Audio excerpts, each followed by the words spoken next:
Welcome again to another edition of Consciousness Hour. Indeed, this is Consciousness Hour recording from May 2018. For many, many years, I've been fascinated by a phenomenon I've noticed happen a great deal. And this is the circumstances where somebody is a die-hard atheist or is a die-hard person who does not believe in anything other than the physical reality that we see around us. What we see is real, and everything is, therefore, anything that is not beyond our own perceptions is not there, it's not real. The term usually called is materialist reductionism. And most of us are materialist reductionists because this is what our senses tell us about the nature of reality, except for the great mystery that there's something chundering away behind my eyes and presumably everybody else's eyes, whereby we have an inner life. We have thoughts, dreams, we have everything that takes place inside our brains. But that isn't shared by anybody else. So that indeed is a great mystery. But the more curious thing is when individuals who have spent all their life not believing in these things suddenly have an extraordinary experience. And that extraordinary experience suddenly changes everything. And I remind people about the word empiricism. Empirical comes from the Latin from experience. And effectively everything that we perceive around us, we are experiencing all the time. So therefore, if I experience an hallucination or I experience an extraordinary state of consciousness, that's still an experience for me. And I learn from that experience. I can't share that experience with other people, but it doesn't mean it's not real. And I'm reminded here of the circumstances with Dr. Eben Alexander, who a few years ago had an extraordinary near-death experience, which completely and utterly changed his whole worldview. Now, today's guest, Jonathan Beecher, is somebody who this has happened to. Now, I met Jonathan around about six or 7 months ago. We are mutual members of an organization called the Scientific and Medical Network.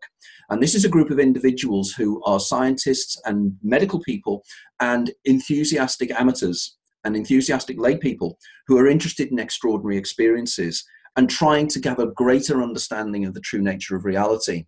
Now, John is one of these individuals, but John, historically, wasn't from this worldview. Jonathan had a very, very totally different worldview, which we'll touch in on the interview.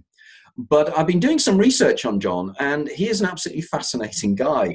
And as many of you know, I absolutely love my rock music, and I all through my life, my great interest is music. And I've suddenly discovered that the guy we're interviewing today has such a pedigree in this area. So what I'd like to do is to bring in a little bit about John by having John tell us a little bit about his history, who he is and his background. And then maybe he can then explain to us what happened to change his worldview, because it's a fascinating story. So John, without further ado, welcome to the Consciousness Hour. Hi, Tony. Thanks for having me on. Thank you very much. So where do I start? Where would you like me to start? Probably how you got into the music industry and a little bit about your background there would be really fascinating.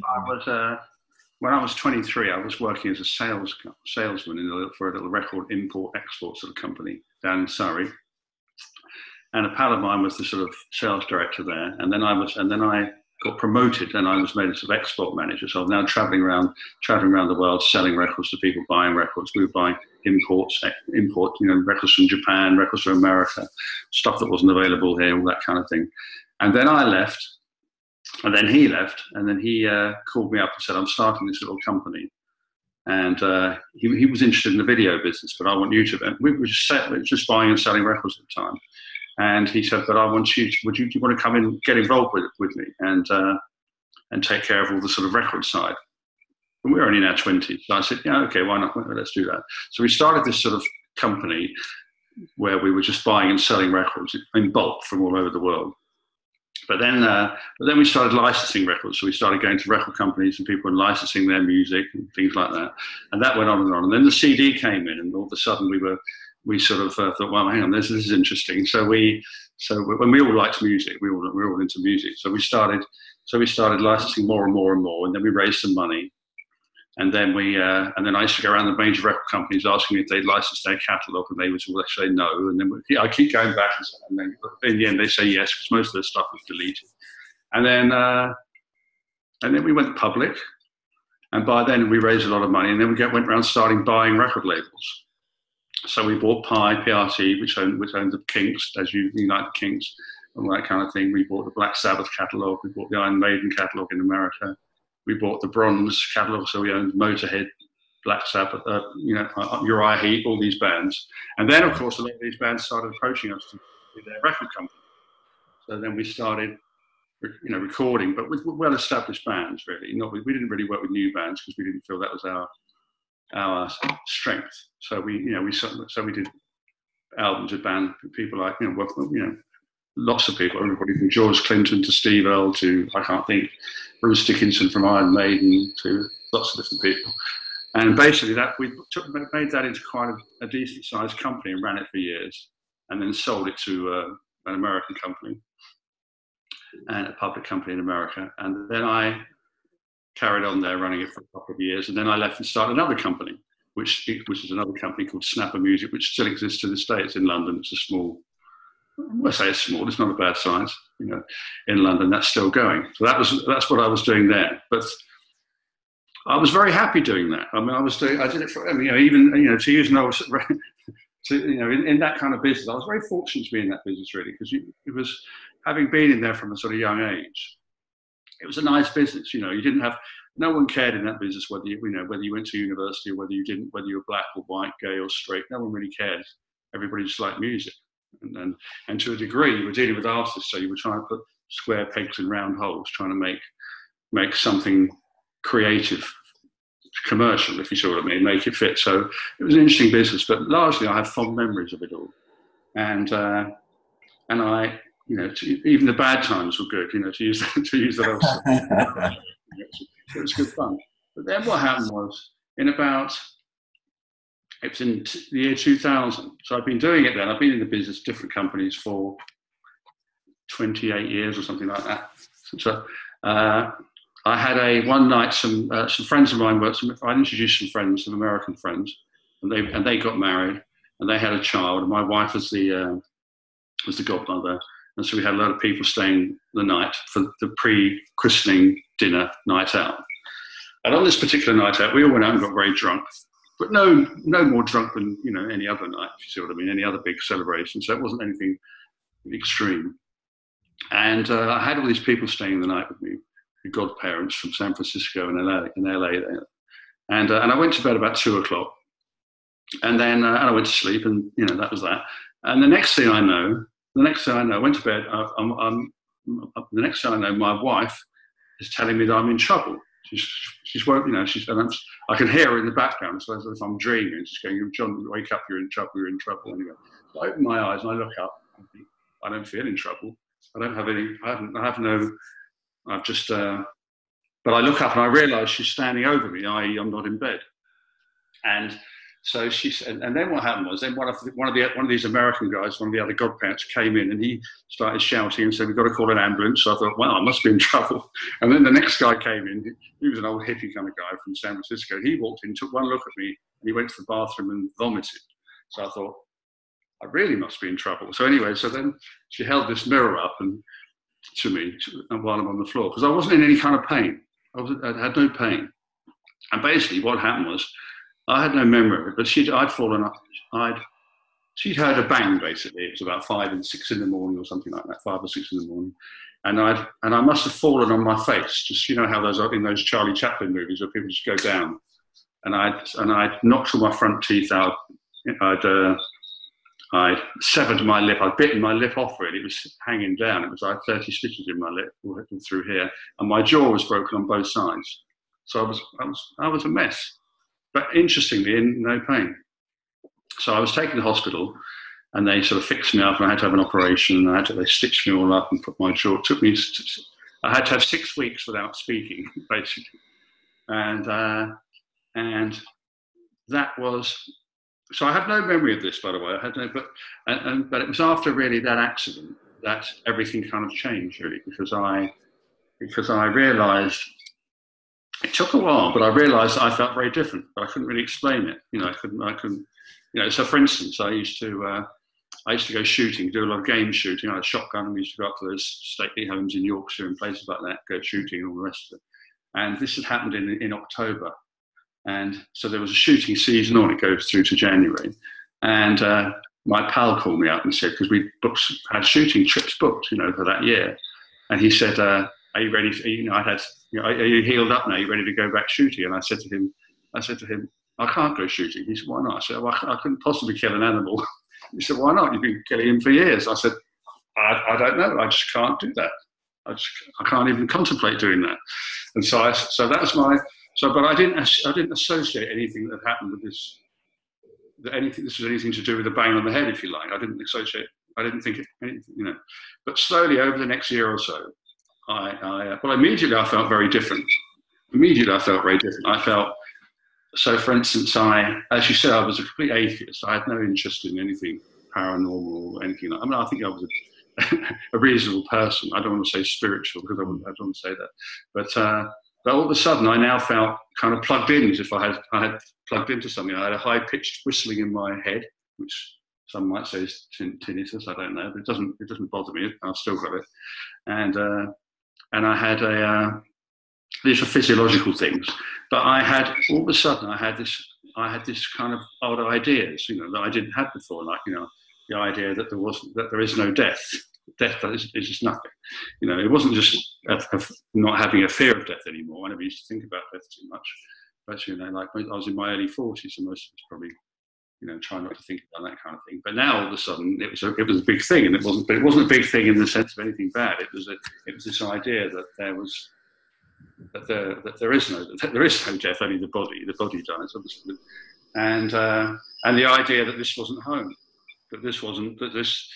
so these are really strange ideas for me, and at the same time I didn't associate them with having this accident. I didn't put two and two together. It took me about a year, I think, to really work out, and I started writing a journal, and I started having all sorts of odd dreams, which then some turned out to be precognitive, which I didn't even know what precognition was. I didn't know. So really, I was having all these things are happening. I used to have a lot of coincidences happen, but now they were increasing.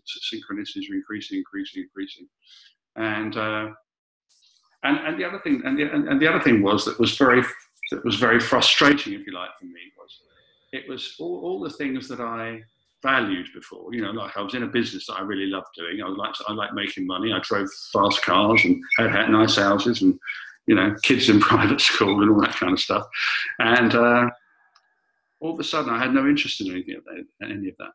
It was just like, it was unimportant, trivial almost, not relevant in any way to who I am or who I was. And that was very disconcerting because I didn't really like that feeling, because I was so I went out and partied a lot because I was trying to get back to this whole, because I couldn't really work out what was going on. And it was only really about 2 years later, I think, a couple of years later, 2002. But I started writing this journal because I couldn't, I was writing everything down, what was happening, how I was feeling, and all this sort of thing. And one evening I was writing about a friend of mine called Brian, who died in my house in 1988. And at the time I was divorced, I had a son, and friends always used to, I bump into friends, and this one here, he stood up with his girlfriend, and he needed someone to stay, and I said, come and stay, and he'd come and stay for a few weeks and end up staying for a year. And on one particular night out, he'd gone out drinking, and the guy who owned a club where he'd gone to brought him back to the house, and drunk at about 2 a.m, knocked on the door and sort of handed him to me, if you like. His name was Brian, and so I put him on the sofa because he wouldn't go upstairs, and went back to bed. And when I got up in the morning, he was laying on the floor, like he was hung over. He'd been sick on the carpet and all this sort of thing. I was annoyed with him because he'd been sick on my new carpet, and so I tried to get him to go to bed, and he wouldn't go to bed. Bear in mind, this time when I was 32 and he was 33, I think, 34 maybe. And I tried to get him to go to bed, and he wouldn't go to bed. And so in the end, I left him to sleep it off. I went to visit my parents, and when I came home in the afternoon, he was dead. And basically what had happened was he had while he was in that bar drinking, he'd gone to the bathroom, you know, a lot of those bathrooms in the basements, and apparently he'd fallen down, banged the back of his head, fractured his skull. There was no sign of any fracture, but he had a brain hemorrhage, basically. So that was in 1988, and that was a very traumatic, as you can imagine, event.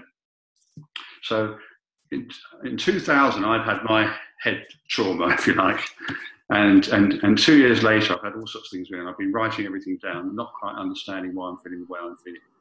And then on this particular night, I started writing about him, and I was writing about that story and about how it was strange that, you know, maybe if I'd have made a different decision and taken him to hospital, I can't say I was feeling guilty, but I was just observing the idea that he died and maybe he'd still be alive. And what happened was, as I was writing, I decided to go into the kitchen and make some toast. And I went in and I plugged the toaster into the plug, and I just had this kitchen rewired because the whole house had been renovated, and the kitchen, the electrics all blew out. So I went to the utility room, fixed it, made some toast, carry on, and then went back, carried on writing. Anyway, 2 or 3 days later, so I'm in 2002, 2 years after I've had a bang on the head, I'm writing about Brian. First time I thought about him, he died in 1988, so it wasn't like I thought about him every day. So I was that. And 2 days later, my sister called me. My sister's a very kind of normal, you know, girl, younger than me, and she said to me that she'd met some friends who she hadn't seen for a while on Friends Reunited. You remember the Friends Reunited website thing? She'd met a guy who she went to school and his wife, and they'd been hanging out together. And she said to me that his wife needed to talk to me and I should call her.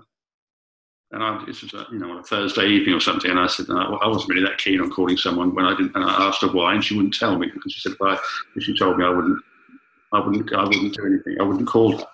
But she persisted. So in the end, I said, okay. So I called this number. I think they were in Oxford, and I spoke to this guy. His name's Johnny, the husband, and he put me on to his wife, who I'd never met before. So I'm now talking to this friend of my sister's, the wife of the friend of my sister's, who I've never met before. And then she tells me that her grandfather had died, and she'd been feeling, you know, quite low, and that someone suggested she go and see someone. And I didn't know anything. I said, what, you mean like a psychiatrist? So I knew nothing about anything to do with anything like that. And she said, no. She said, I mean a medium or a clairvoyant. And I said, oh, I didn't know anything about mediums. I certainly didn't believe in them. I wasn't anti any of this stuff, but just wasn't part of my worldview. So she then went on to tell me that she thought her grandfather had come through and all this sort of stuff, and he'd given her some, and she had some evidence and this and that. And then she said, halfway through the sitting, she said a communicator came in called Brian, who said he had a message for John. Well, her husband's name's John, but she didn't know anyone called Brian. So the medium gave her the information and told her that this John was connected to her and that she should go home and, you know, give her, probably her husband, and give him the information. So when she got home, she starts telling her husband, Johnny, this thing. And then he said, hang on a minute. No, this has nothing to do with me. He said that the girl, Nikki, my friend who we met recently, that we've been hanging out with, her brother John, i.e. me, had a friend called Brian who died in his house. So she said, I think it's that Brian. So that's why she wanted to talk to me. So I'm now talking to this, are you with me? I'm now talking to this woman who I've never met before, about a guy called Brian who died in my house, who she'd never met before. And then she said to me, so I said, okay. So I said, well, what? She said, he has a message for you. I said, okay. So I said, what's the message? She said, you've been thinking about him in the last few days, which is true. I've been writing about him 2 or 3 days before, which is quite remarkable in itself, because I hadn't thought about him for a long time. And she said, he wants you to know, bear in mind she knows nothing about him or me. She said, he wants you to know that although that looked like an accident, that was his time. Everyone has a time. That was his time, which left me with huge philosophical questions to this day. How does that work? You know, did he throw himself? How does that work? You know. And then she said. Then she described him, that he was sort of tall, 6 foot tall, with blonde hair, which is not usual for an English guy. So, you know, what he did for a living, that he sold jewellery and all this kind of stuff. She had all this information that she was telling me that he'd been told. And then at the end of it, she said, the medium said we had a problem with our kitchen electrics, and we were so convinced we'd had this electrician around and there was nothing wrong. And I said, okay, when did you see this medium? Anyway, it was a few days before my kitchen electrics blew up. So that was my first. So that was an interesting experience for me, because I thought to myself, could my sister have played a trick on me, even though she never played tricks on me before or since. But I thought, well, even if she knew a few things about Brian, the one thing she wouldn't know about him is that I'd been thinking about him over the last few days, i.e. writing about him, or the kitchen electrics. She wouldn't have known about any of that, and there was so much other stuff. So I was very intrigued by that, because I couldn't really understand it. And I think it was from that point on. So this is interesting. I'd had a head trauma. I was feeling very different, not really understanding why. And then I get contacted by some drop-in communicator who's also died from a head trauma to give me some information. And I think that was when I really kind of I started reading a lot, and then I visited a medium about a year later and had some amazing evidential experiences. And I had a lot of those. I could fill a book with those kind of experiences. And it was really then, it was about a year later so I was now reading that kind of literature. And I think I read a book by Kenneth Ring, and in it he talks about, I can't remember the book, but in it he talks about people who had near-death experiences or spiritually transformative experiences, and how it affects them afterwards. And he talks about them. They go away from prescription drugs. They have no interest. They lose interest in materialistic things. They feel they're connected to God and God, whatever, not God, but not the Christian God, but whatever we want to call God, and they and all these other things. And I was thinking, I could tick all these boxes. I started doing voluntary work. I'd left my job. I had no interest in fast cars anymore. I split up with my wife. I did everything. So that was the start really of this chapter. So this kind of, for me, there was definitely, before I had that accident, life, which is the music business and all the rest of it, and then there's a since, and since has been way more interesting, even though the before was very interesting. So that's why we're sitting here today. Very interesting here, in that unusually, I'm aware of the research of Kenneth Ring. Also, somebody that's who has been on this show in the past is Dr. Penny Satori, who has recently written a book on transformative NDE experiences. So here we have something that ordinarily somebody will have a near-death experience and they will experience the experience, whereas you seem to have had a kind of a subliminal one that has engendered all the general things that near-death experiences described by Kenneth Ring and Giordano and other researchers, but you're not necessarily aware of it. Now, I was interested, there were 2 or 3 things you said in your talk just then, and the one thing was, you said you had a series of precognitions. Do you recall any of the precognitions you had, or could you describe any of them or remember any of them? Yeah, yes. Funny, actually, just going back, when that conference where we didn't meet, but that's where we became aware of each other, the one before last year. Yeah. There was a lady there called Diana. She was a colonel in the US Army. Was it Corcoran or Corcoran? Oh, Diane Corcoran, yes, of IANDS, yeah. And she works with people who had near-death experiences. And what she said was very interesting for me, because she said that something like a huge percentage, about 40%, she was talking about the amount of people, if you remember, who have near-death experiences, which is a bit of a catch-all term now, isn't it? People aren't necessarily near-death, but they have a transformative experience. Yeah. And they're confused. Some people think it's PTSD or whatever. And then she said, which was interesting for me, she said, of course, then there's quite a few people who have them, and they have no memory of the experience, but they just have all the after effects, which is what I had.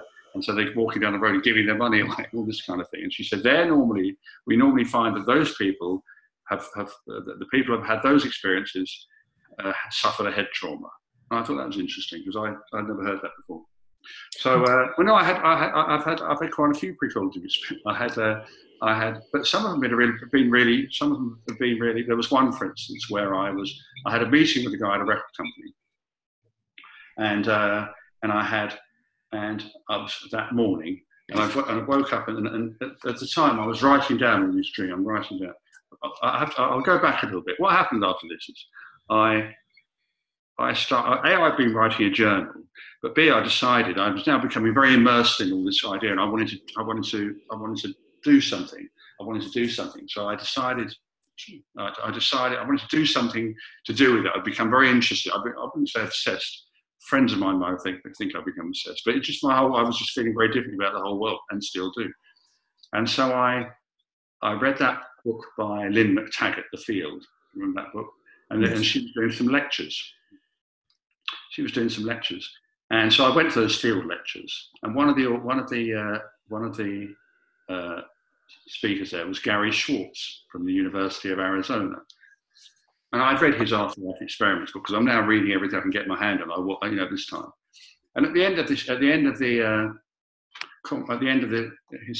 was signing books at the end of the conference. And I went up to him afterwards and I said, how long are you here for? And he said, 2-3 days or something. And I said, "Can we go for dinner tomorrow? I want to talk to you." And he said, I think he was a bit shocked. He said, "Okay, so why not?" So I took him out for dinner, and I said, "I'm going to make a documentary about something, but I don't know what it's about yet."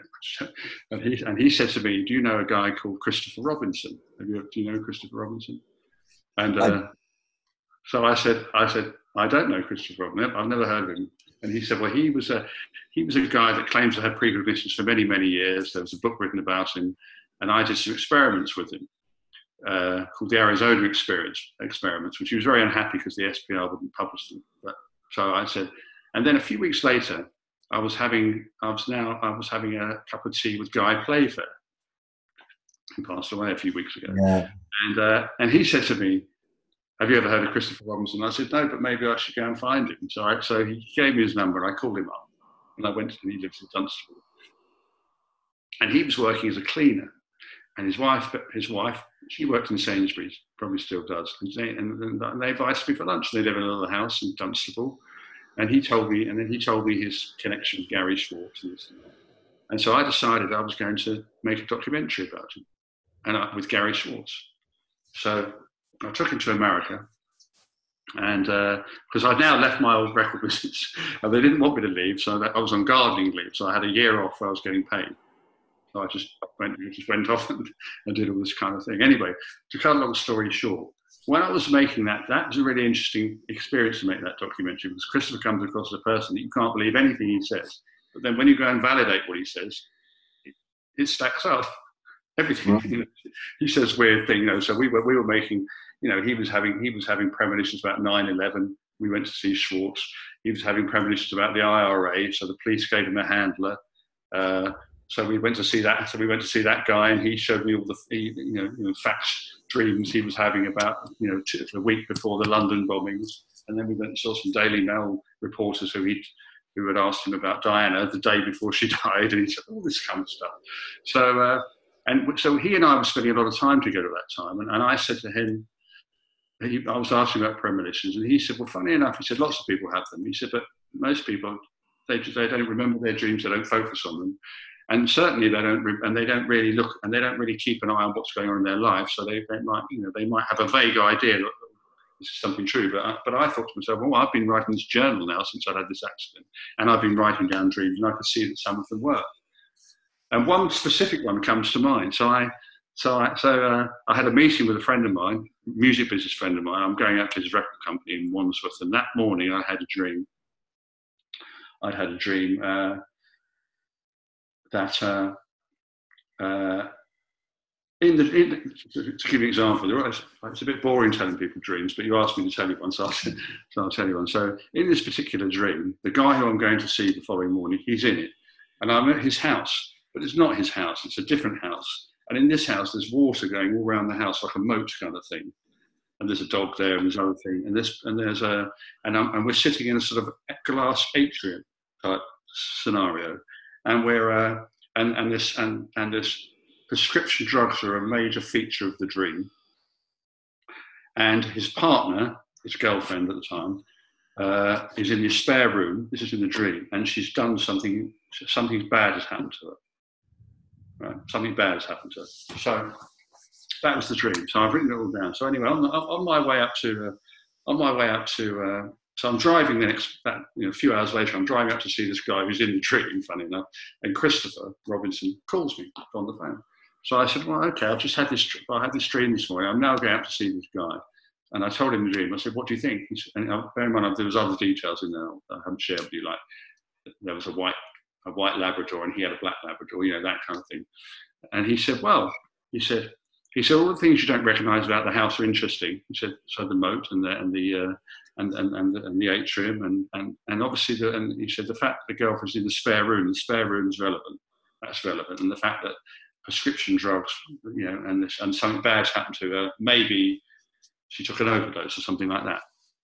So this is where you get into where you want to make an assumption rather than just looking at what you see. So anyway, I arrive at the office of this pal of mine. He doesn't know that I've been in his dream. And while I'm he's talking to his doctor, as I go into the office, ordering prescription drugs. So I thought that was interesting. I've known him for years, never known him order prescription, never seen him on the phone before. And then, so I hadn't told him anything about the dream. And then we sit in his office, we're just going to go out for lunch. And he tells me that he's sold his house and he's moved to a new house. And I must come for lunch the following week. So, because I knew he'd been selling it for a few months and he was in between. And so he'd rented this house in between. So he said he must come a week later. So a week later, my girlfriend and I, we turn up at his house. And it's a big sort of manor house type thing. And sure enough, there's a moat a water going all the way around the house. And then we go into the house. And he said, oh, his girlfriend's arranged for us lunch. And we're in a glass atrium. And that's where the lunch is. So I thought, at this time, and my girlfriend's looking at me and I'm looking at her. And I'm saying, wow, this is interesting. And then I'm thinking, well, I better not mention anything about the girlfriend was in the spare room and that something bad's happened to her. I better not mention that because it didn't seem appropriate. But anyway, so I told him about the dream and about the atrium, about the water and that sort of thing, and I left the other bit out. And anyway, we were sitting there chatting about it, and then she said, was that it? And in the end, I said, well, I will tell you something because I'm worried about it. I'm a bit worried about you. And I said, what? She said, well, in the dream, I said, you were in the spare room, or his partner. It wasn't you in the dream; it was his partner in the dream, and something bad happened to you. So I said, so be careful. Anyway, we finished lunch, and that was that. Anyway, a week later, his wife called me up, very excited / upset, because she said the following week later they'd had a big argument, and she'd gone and slept in the spare room, and somehow fallen out of a window. That was all right. He had to take her to hospital and all this sort of thing. She'd opened the window or something. She was having, I don't know what happened, but I don't know what happened. So that was an example. That is an example of one. But I've had a few like that. So, but interestingly, I was having them, but I was aware of them more when I was making this documentary, because then you're always engrossed in it. I mean, now I don't pay attention. I don't know if you do. I don't pay attention. I don't write them down all the time now. But that struck me and then I had another one, for instance, where I'll give you one more, where I woke, and it's the timing that's always interesting. On this one particular one, I woke up, and not by now. I'm now. Christopher was telling me how to do it. He said when you wake up in the night, if you wake up at 4 a.m, he said don't even open your eyes. Before you even open your eyes, grab the pad. He said if you've had a dream about meeting Anthony, just write down Anthony, and then forget it. And in the morning, you'll remember the rest. But if you write down keywords, you'll remember the rest. But if you don't, and so I was doing that. So you'd end up waking up in the morning and you'd see words you've written. And you kind of think, well, why was that? Anyway, this one particular morning, I woke up in the morning. So then I opened my dream diary, if you like, and because you've almost forgotten what you've written down because you're in that sort of zone. And on this particular morning, I'd written down. I woke up in the night. I'd written down Henry Reid, and I'd written down sort of R-E-I-D, or R-E-I-D, and then I crossed out. And I'd written Henry Reid, R-E-E-D, and I'd written Henry Reid thinks he's a UFO. Right. So anyway, so I wake up in the morning. I'm looking at this, thinking, what does that mean? So anyway, I went on the internet and I googled Henry Reid, W-E-R-D, and sure enough, there's a website I'd never heard of before called Henry Reid. There's a guy there who does all this geometric stuff in America or something. Anyway, I don't know the guy anyway, but he's henryreid.com just for fun. So I sent him an email. I sent him an email. Dear Henry, I said, last night I had a dream about Henry Reid. Now, what was interesting about this email was, I said it was to do with UFOs. I said it's to do with UFOs. I didn't say that he thought he was a UFO, right? Anyway, so he doesn't know who I am from Adam. He's just got this email from me, and I said to him, so I sent him an email saying, "Dear Henry, I had a dream last night, and something to do with UFOs, and your name was in the dream." He said, "What?" And he wrote back saying, "Well, it's funny you should say that, because he said, I had a dream last night where I was a UFO." That was fascinating. I mean, that was fascinating stuff. So those kind of things. Wow. Those kind of things, and they're kind of, and it can't be the coincidence to my mind, can they? Really, those kind of. Anyway, there's been. Those, well, but this is the thing here, isn't it? You know, there are various things that I'm intrigued on here. The first one is you probably have read An Experiment with Time by J.W. Dunn. I haven't read that book. No. I've read a lot of books, but not that one. Okay. I haven't read it. And you know of Dunn and his idea of that precognitions are actually dreams that we've had previously. So here you have a classic example of precognitive dreaming in the Dunn fashion. Now, I'm particularly intrigued with your story there of you contacting the guy. The dream stimulated you to contact Henry Reed. And it was then your contacting of Henry Reed that stimulated him to remember the fact that he'd had a dream about being a UFO. Now, this is something that has long intrigued me, and it's something that long intrigued Dunn, and effectively also intrigues an associate of mine, Dr. Arthur Funkhauser, who is the world's leading authority on deja vu. And Art stayed with us recently. We filmed a documentary here 2 weeks ago from an American crew came over, and I invited Art over from Switzerland to talk about his experiences and things. But what is intriguing here is the way in which the circumstances create the circumstances by which the events take place, which means to me that it's somehow embedded in our perceptions of the future, are somehow embedded. And they're also sometimes very, very mundane things. Now, your two examples, the first one was far from mundane, but was very intriguing because you were actually seeing future events that you could not have possibly known about. And there is no way that that can be applied and explained by what the statisticians or the skeptics will say is the law of large numbers. The idea that if you have a dream, you know, there is a chance that something might come to pass that will vindicate the dream. But you had very precise descriptions there of the moat, the atrium, linked with the circumstances of the young woman. Yeah. Then you have the most bizarre statement that you wrote down, which makes absolutely no sense, but suddenly makes sense when you discover it. Now, to me, to say that these things are just statistically, there are statistics, is nonsense. And it's unscientific in so many different ways. Now, my question to you is, do you know which part of your brain was damaged when you had the accident? I don't know. I didn't even have a scan. Because it's interesting, because you say that the damage was to your jaw. Well, and what happened was I fell on my face, but I fell slightly to the left because I know that my teeth are quite big anyway, and this tooth had bitten this lip in half, and my jaw was broken on both sides. So I'd fallen on my face, but I don't. So I don't know. So I was wondering, the impact would be here or behind the ear. If your jaw was broken, the impact would be around the ears or around the ears. That is the temporal lobes.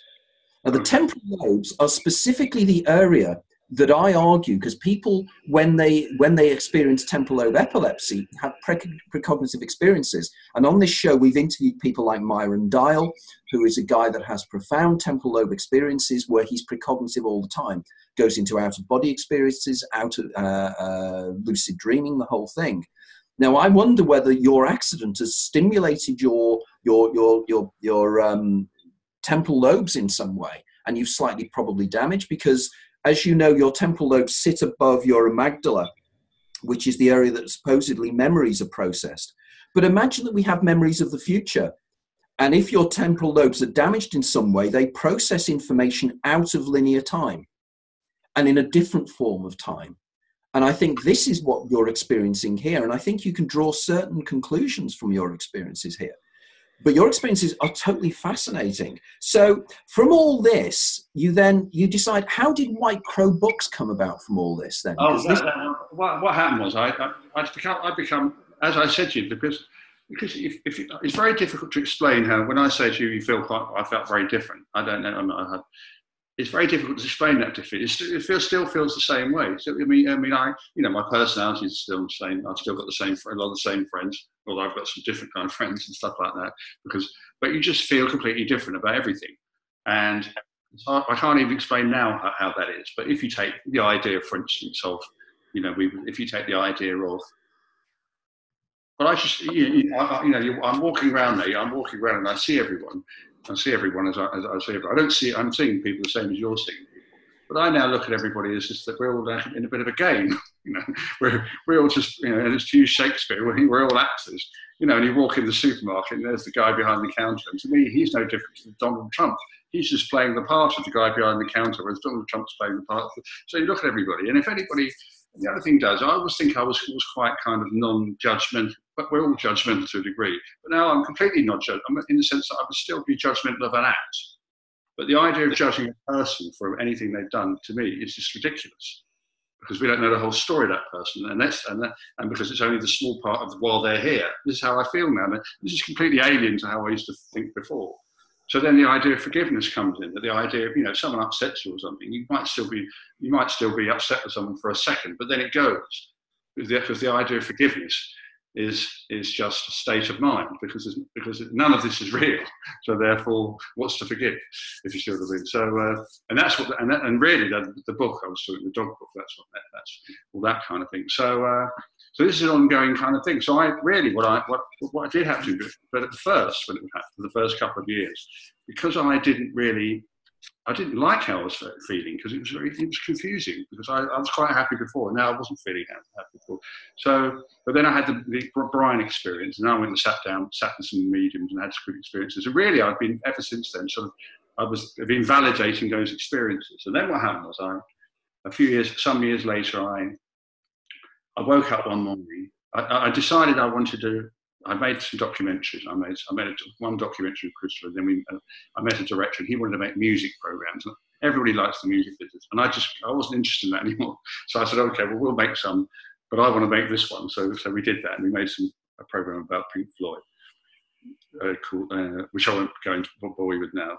And it wouldn't bore me; it'd fascinate me. But we need to. I can tell you a story about. I'll tell you a funny story about that in a minute. But and then one morning I woke up, and I was reading a lot of these old books. Reading a lot of old spiritualist books, I suppose, life after death stuff. And I woke up one morning, and White Crow books was in my head, and I know where the name came from. The name was in my head from the William James quote. In order to disprove all crows are black, enough to one white crow, that sort of quote. And so then I decided, it was all very well me going off gallivanting around the world and using, spending my savings, if you like, but I needed to do something. And then I was very interested in it. So I decided I was going to start republishing some of these old works, because now you have a situation where you've got, I didn't know anything about publishing books, by the way, but I did know about the record business, and it's very similar. So it wasn't just a stretch to say, well, I've been putting out thousands of vinyl and CDs and cassettes for years, and downloads. How hard can it be to do something? And so I started putting out old books that are out of copyright. And then I started going putting books out. But I was only interested in the subject. I wasn't really, if someone came to me, people say, oh, you've got this book out. I put, some music biography out. I say, no, I'm not really interested in publishing. I'm interested in the subject.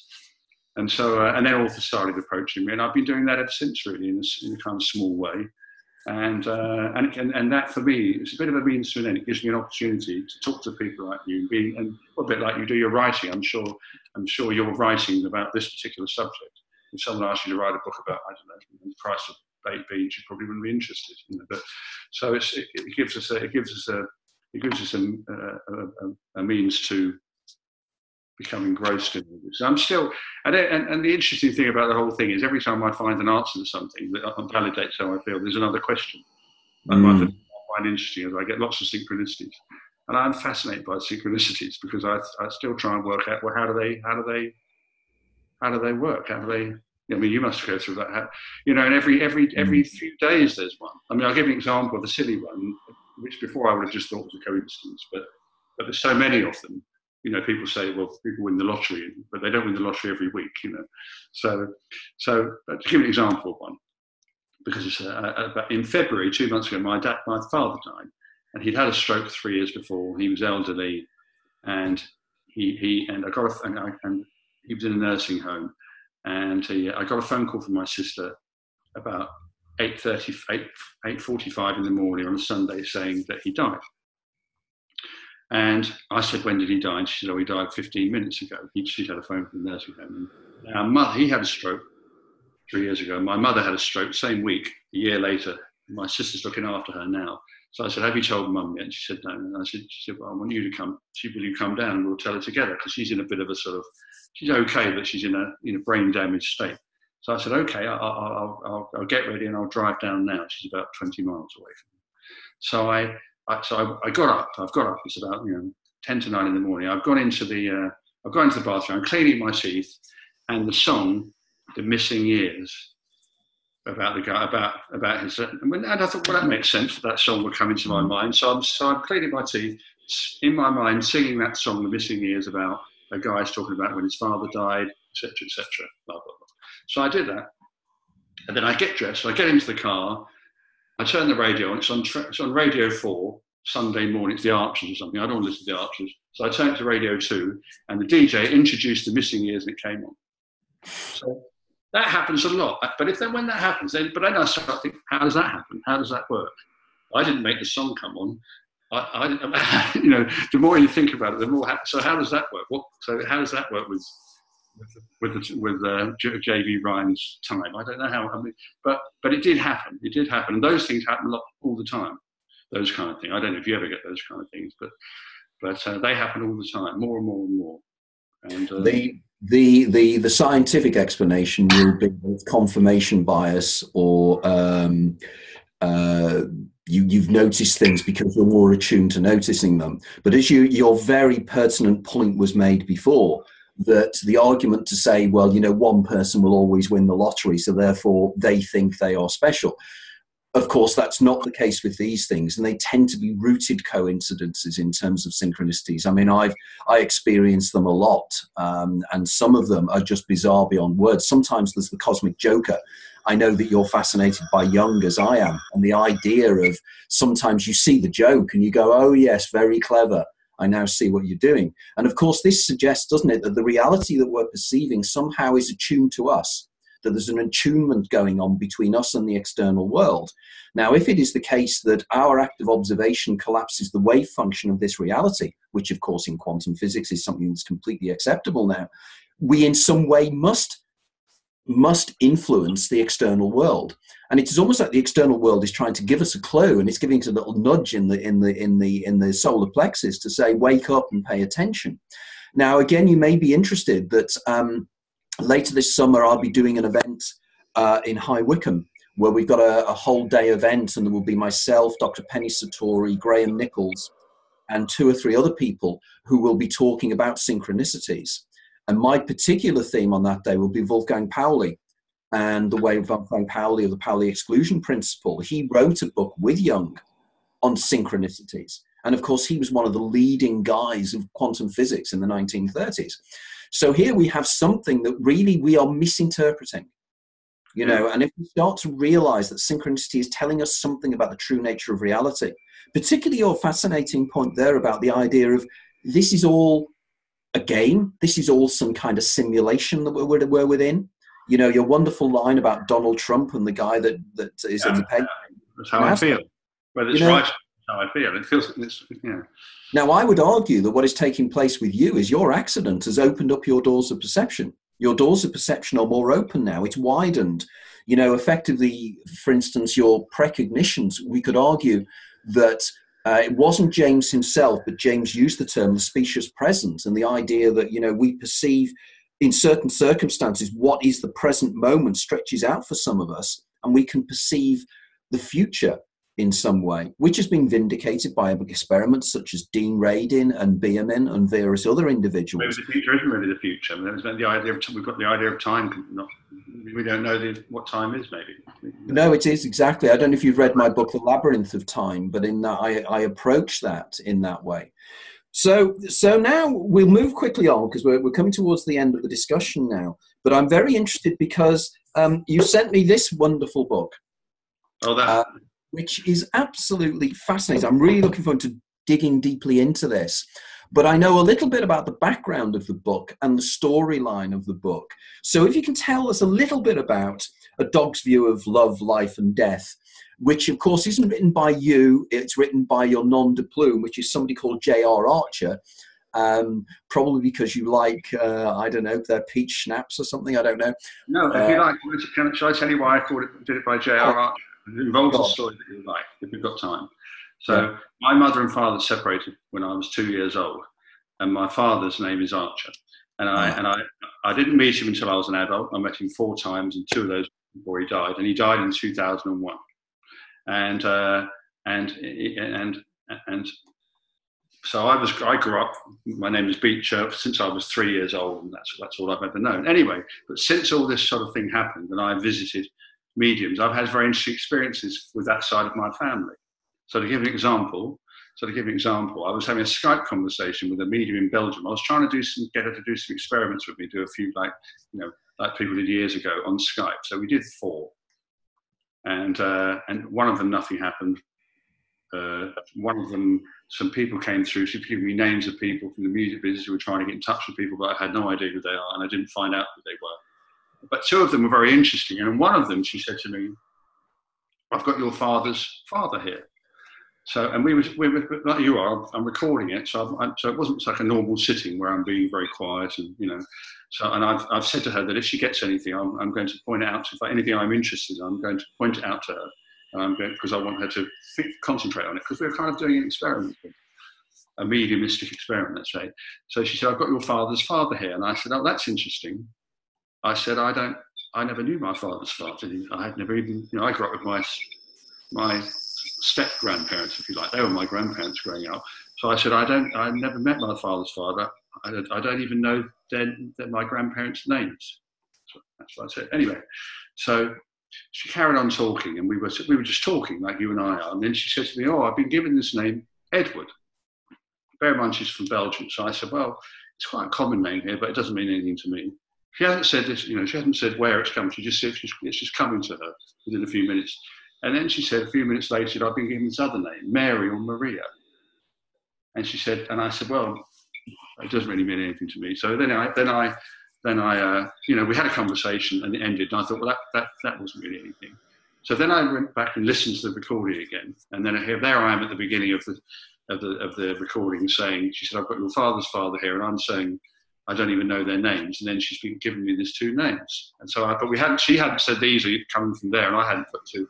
And I now have 2 brothers from my father. He got remarried, who I'm very close to now, that I didn't know all those years ago. We've got to know each other in the last 15 years. And so one of them, I sent him a text saying, "What were the name of our grandparents?" And he came back, "Edward and Maria."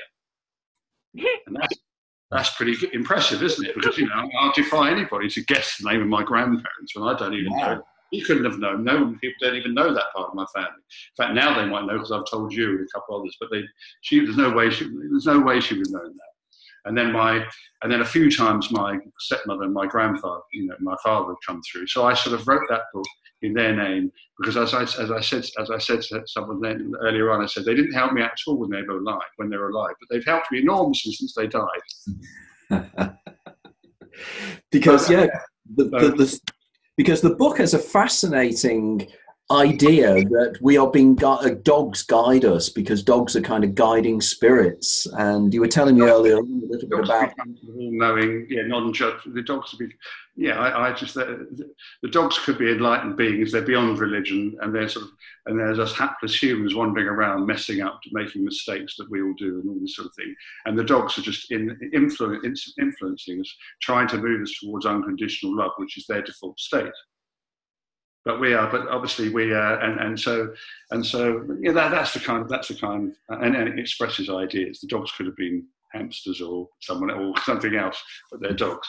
And the reason I wrote the book, really, again, I had never thought about writing it. It never had occurred to me for a second to write a story. But when I took these dogs from my parents, because they were ill, I was living in Brighton. I was walking the dogs one day, and as I was standing on by Brighton Pier, this idea came into my mind. This picture came into my mind. The first scene, funny enough, was a guy called Robbie jumping off a car park roof. And Robbie is a real person, unfortunately. Robbie was a dear friend of a dear friend, and he jumped off a roof in the car park in Newcastle 10 years ago. So that scene came into my mind, and then this idea of dogs knowing more than we think they know. So I went home and wrote that down. And then basically I went to the beach every day for the next 3 months, and another idea came to mind, and I wrote them down, and that's what that book is. So the influence of Rosie and Rags. Yeah. Exactly. Wonderful. Now, we're coming towards the end, but you've really intrigued me about the Pink Floyd story. So maybe we can finish off with that. And Well, the synchronicity thing, quickly. Have we got time? Yep, I can make time. Okay, so the synchronicity, because it's a music.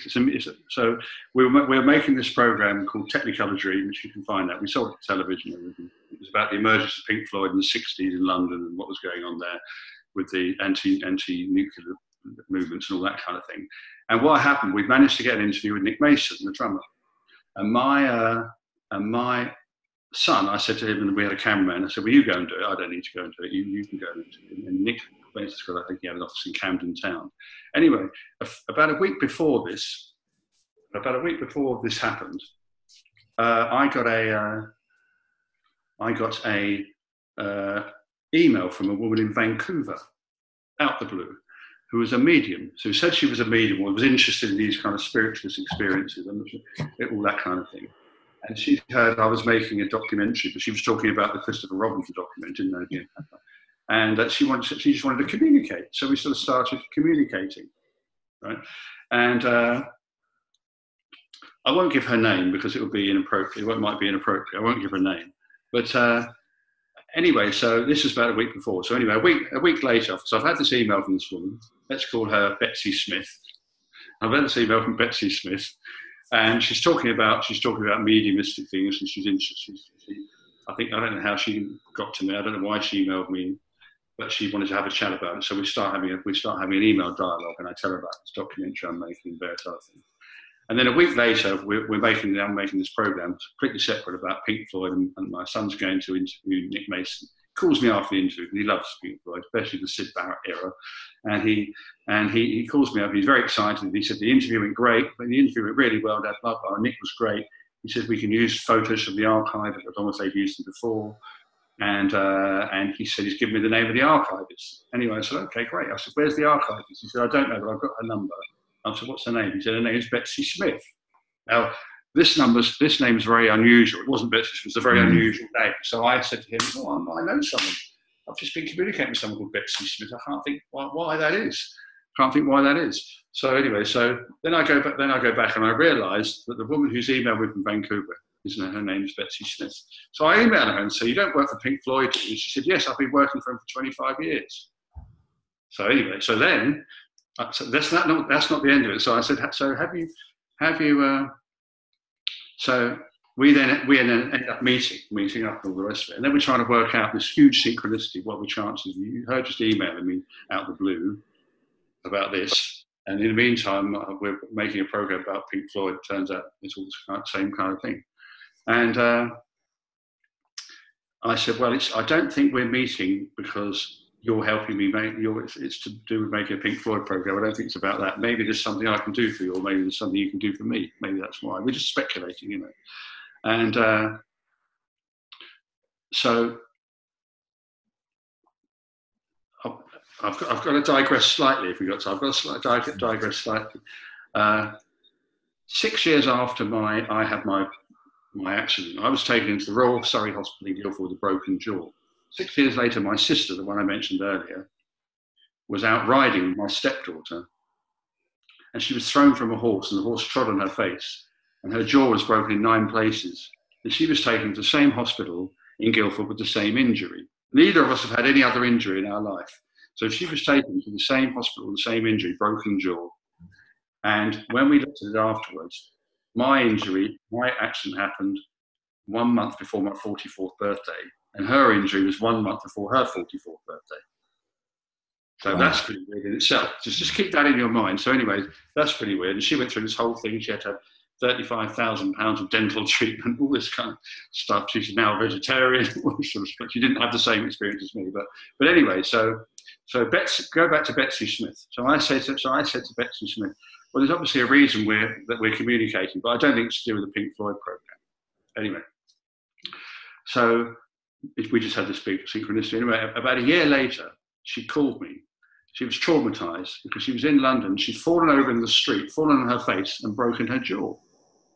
And I said to her, and she's traumatized, she's worried about her face, worried about she won't look pretty good anymore and all this sort of thing. And I said, listen, don't worry about it. Honestly, you're having the treatment. Don't worry about it. It'll all get fixed. I'm going to put you in touch with my sister because she had this accident as well as I did, but she's a girl and you can talk to her. And because psychologically, it was affecting her, this sort of thing. So she did all that. And she called me about a year later saying, I wouldn't have got through that. I was really traumatized by that accident, and I don't think I would have got through it without it being for that. And I said to her, maybe that's why we met. I don't know. I don't know, but there's just these huge coincidences. Yeah. There's weird. So I can't, who knows why, but that's the story. That was the little one behind that Pink Floyd documentary story. Wow, that was an incredible one to end the interview with. Absolutely, my shivers up and down my spine. And I know from Dia's reaction, which we just heard, obviously that really blew her mind as well. Right, so if anybody's interested in contacting you or interested in your work, can you give us any kind of contact details? Well, if they Google White Crow Books, and they can just go to info@whitecrowbooks.com. Wonderful. Wonderful discussion, John. Really, really enjoyed it. And I think this is just the beginning of possibly a very interesting friendship here, because there's so many areas of overlap that we need to pursue, which we will do. And I'm sure there's a reason why we are in contact. As Dia and I always say, there's a reason for all this. We are putting together. Absolutely. And Dia is the linchpin. Yes. We are linking some very interesting people. And I think that's profoundly important. Okay, so thanks everybody again for listening in. I hope you enjoyed this program half as much as I did, and obviously Dia did as well. And clearly John has done so. And as with all our guests, we're very, very keen to have them back in the future as well. And I'm sure, John, you will definitely be involved in that as well. So again, thank you very much for listening in, and we'll see you again in a month's time. Okay, thank you. Tony, thanks very much. Bye-bye. Bye-bye.